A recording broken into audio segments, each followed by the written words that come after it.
Hey, what's up guys? Got another video on this 2005 Chevy Silverado 1500. Quick video on how to replace the front and rear shocks. So I went ahead and replaced the driver side already there. You can see the driver front one there. Come along to the driver rear here. You can see there's that one there. So I figured I'll go ahead and record the passenger side. Seems how it's going to be the same exact procedure. Now I'm going to show you how you can do this without having to jack up the front or the rear end. I'm going to go ahead and start on the front shock here. But as you can see, this truck does have a 6-inch lift, so that gives us a little more clearance. But you can still do this without having to jack it up, even if it's at stock height. So the first thing we're going to do is go ahead and take off this top nut here. So what you want to do is go ahead and bend this plastic back here to access the nut. And I like to use these flexible ratcheting wrenches there. It makes this job a lot easier. But you're going to get on that nut there, and then you're going to start loosening this. But as you can see, the whole shaft is going to turn on you, so we need to lock that shaft into place. So I'm going to take a pair of vice grips here, lock these on here, and then that'll hit up against the control arm here, stopping that from turning.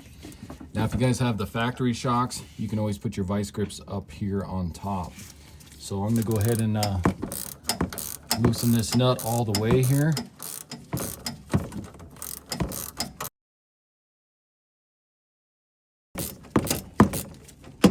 Once you get that pretty much loose, you can go ahead and twist off the nut here.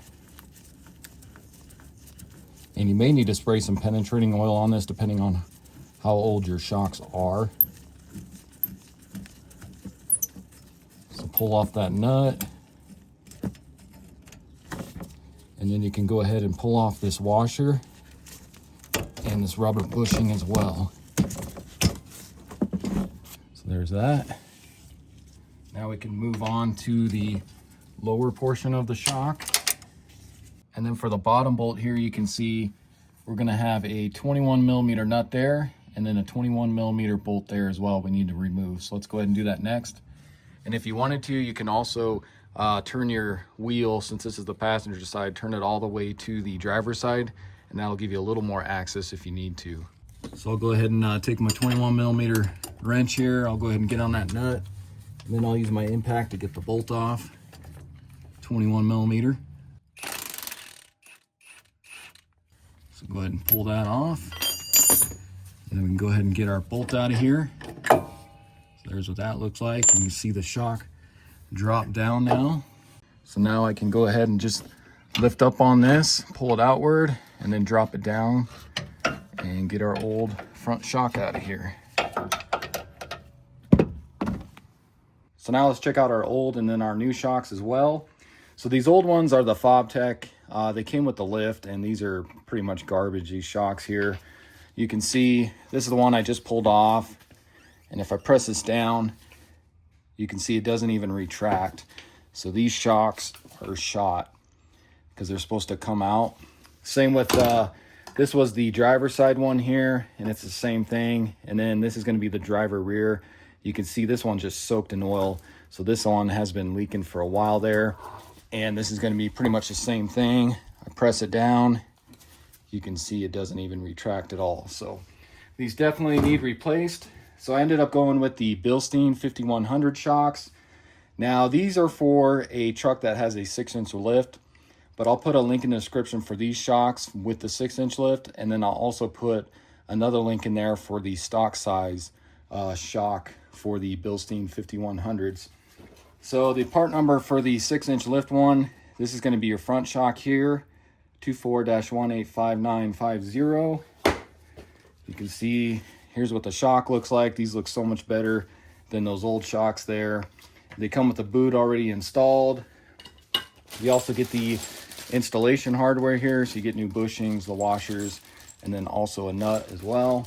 Get plenty of stickers. Bilstein always sends out plenty of stickers. And then for the rears, this is going to be your rear part number, 24-186636. And this is what the rear shock is going to look like. So definitely looks a lot better, and these should hold up a lot longer than these shocks here. So let's go ahead and get the new front shock on here.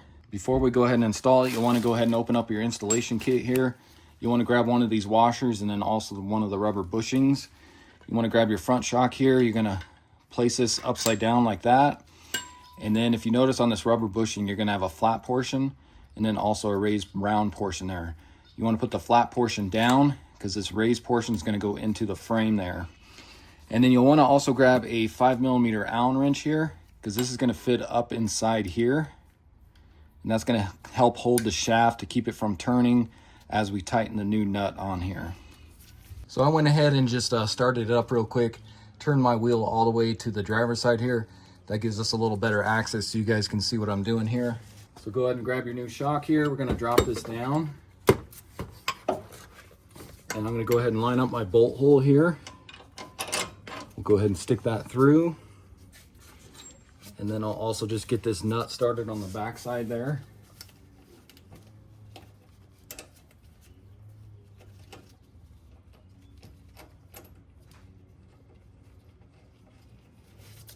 Once you get that started, we'll go ahead and move up to the top here. So what we need to do now is actually compress this downward, and we need to get it slid up under the this portion of the frame here. And this may take quite a bit of force to do this, but go ahead and press down, compressing the shock.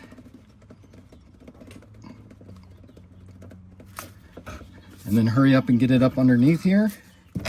You can see that just pushes through there. And then you'll take your new rubber bushing for the top. Same thing, the larger portion on the bottom. Along with your flat washer here. And then your new nut. Now this new nut's gonna be a 17mm. So keep that in mind. We'll get this started on here. So now we can go ahead and tighten up that nut there. So go ahead and get your 17mm. We'll drop that on there.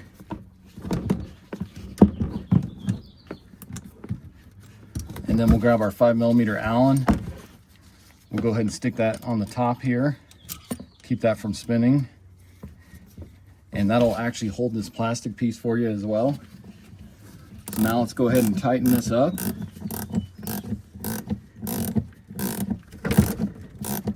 We'll go ahead and get this nice and snug.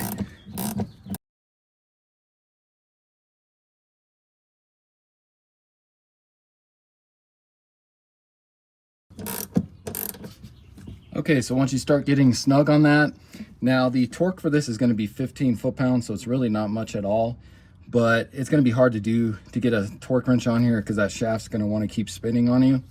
So I like to go, you know, probably right around this area. You can see it's squashing the bushing somewhat, but it's not fully compressing on it. So just go a little more here.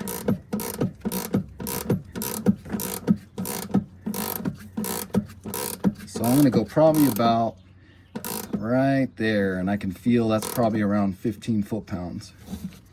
So we'll go ahead and take our Allen wrench off here, along with our 17mm. And now we're done with the top portion. So let's move on to the bottom. I'm gonna go ahead and get this snug, and then I will torque this bolt down here with the torque wrench. So grab your 21mm wrench and your impact. Go ahead and get on the back side of the nut there. We'll go ahead and get this snug. It's about like that. So then grab your torque wrench along with your 21mm wrench here, and we're going to torque this bolt to 59 foot-pounds. So go ahead and hold these.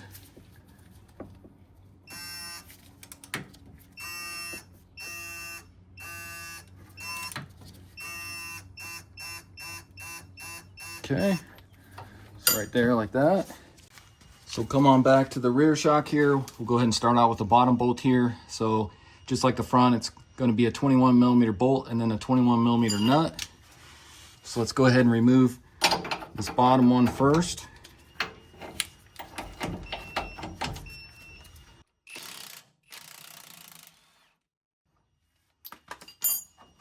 Go ahead and pull that bolt out of there. Then just follow that shock up along here. You'll see you got a 21mm nut and then a 21mm up above here as well. And if you notice on the shock here, you can see this one's leaking as well. And it's harder to get an impact up in here, so I'm just going to use a socket wrench to hopefully break this free.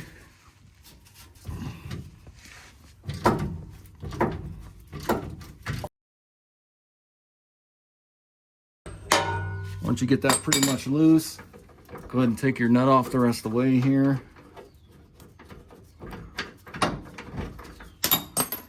And then you can go ahead and slide your bolt out. And let's go ahead and remove our shock here. May have to work it out of there a little bit. There we go. Get your old shock out of here. So then go ahead and grab your new shock here. And I like to leave the zip tie that's on there, the strap. So we'll leave that on for right now. We'll get this set up in here. You may have to wiggle it back and forth, get that up in there. And I'm actually gonna flip this bolt around. I don't know why they did it like that, but I'm gonna put it to where it pushes in that way. So you may have to just move this a little bit to get your bolt through here.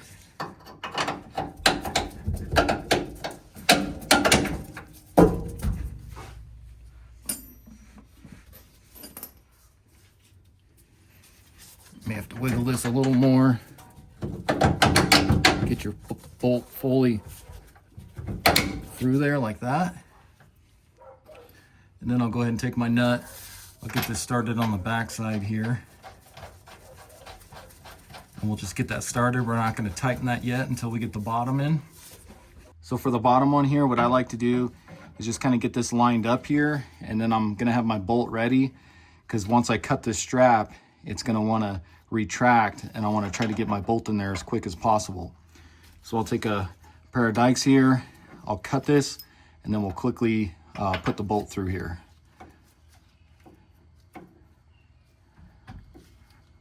If I can get cut through it. There we go, so that cut through, and it actually, there we go. So you just want to be quick with that to get your bolt through there. If not, you're gonna have to retract it. So I think I'm gonna have to, there we go.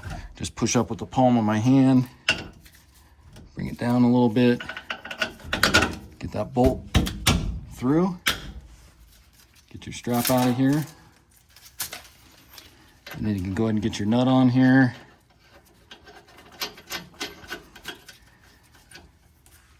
And then I'll go ahead and get this snug with my 21 millimeter, and then we'll also torque it.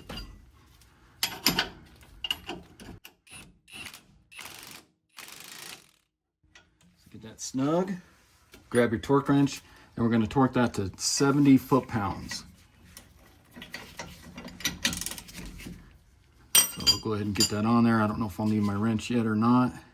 Yeah, it looks like it's turning. So we'll go to 70 foot-pounds.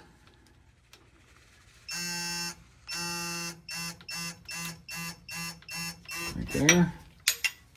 And then we'll do the same for up top here. We'll get this snug, and then we'll torque it to 70 foot-pounds as well.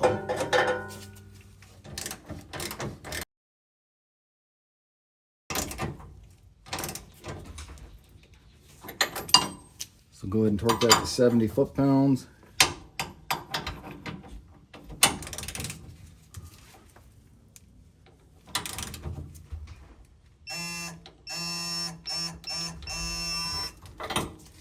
Just like that.